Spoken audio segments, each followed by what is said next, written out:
Cześć przyjaciele, ostatnio myślałem o przyrostkach. To ciekawa sprawa, przyrostki. Mogą one na przykład zmieniać znaczenie zdań i pojedynczych słów, tak jak oczywiście w języku polskim, przyciski naszej odmiana. Tak, przyznaję, że czasami mogą być przyrostki trochę mylące, zwłaszcza dla osób, dla których polski nie jest językiem ojczystym. Jak na przykład dla mnie, jeśli chodzi o zapamiętanie, którego przyrostka użyć przy użyciu słowa w dopełniaczu. Ale chociaż czasami uważam, że są denerwujące i myślę, że sprawiają, iż języki są znacznie bardziej skomplikowane niż muszą być, to przyrostki wciąż są całkiem fascynujące. Na przykład, niedawno dowiedziałem się, że jeden przyrostek może stać się źródłem słowa używanego na całym świecie.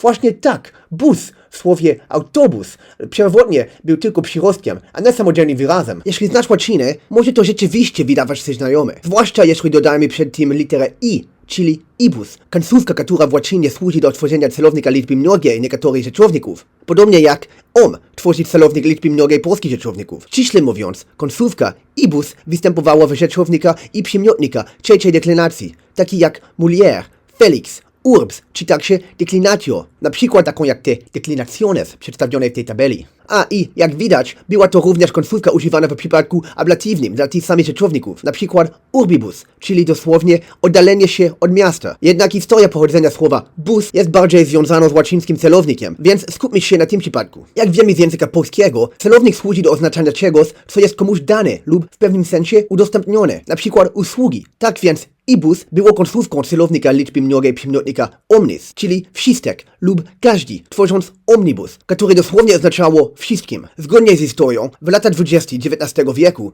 we Francji, a konkretnie w Nantes, był pewien przedsiębiorca o nazwisku Stanislas Baudry, który posiadał młyn zbożowy. Jego młyn wytwarzał dużo gorącej wody, którą chciał wykorzystać do zbudowania spa. Problem polegał jednak na tym, że to spa, które zbudował, znajdowało się w dzielnicy handlowej, dość daleko od centra miasta, więc obawiał się, że wielu mieszkańców w centrum nie będzie w stanie łatwo się tam dostać.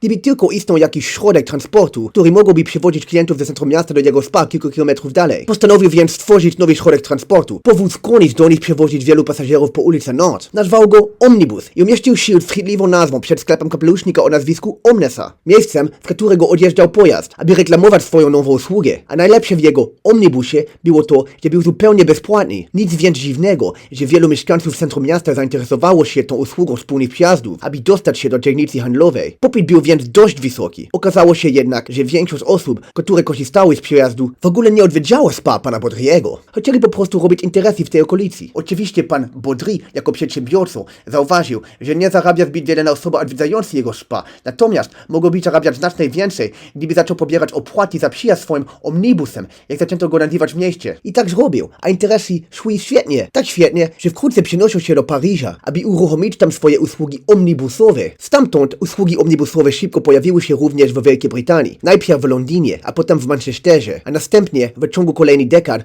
omnibus rozprzestrzenił się na cały świat i dziś języki na całym świecie mają słowo oznaczające autobus, które brzmi podobnie do oryginalnego omnibus, albo w większości języków jego skróconej formy bus. Oczywiście niektóre języki, jak na przykład francuski, a później także polski, dodały przedrostek auto od słowa automobil, oznaczającego pojazd, do końcówki bus, tworząc autobus. I tak, oto mamy przedrostek i przyrostek, współpracujące ze sobą, by stworzyć jedno bardzo rozpoznawalne słowo, a dla wielu także bardzo wygodny środek transportu.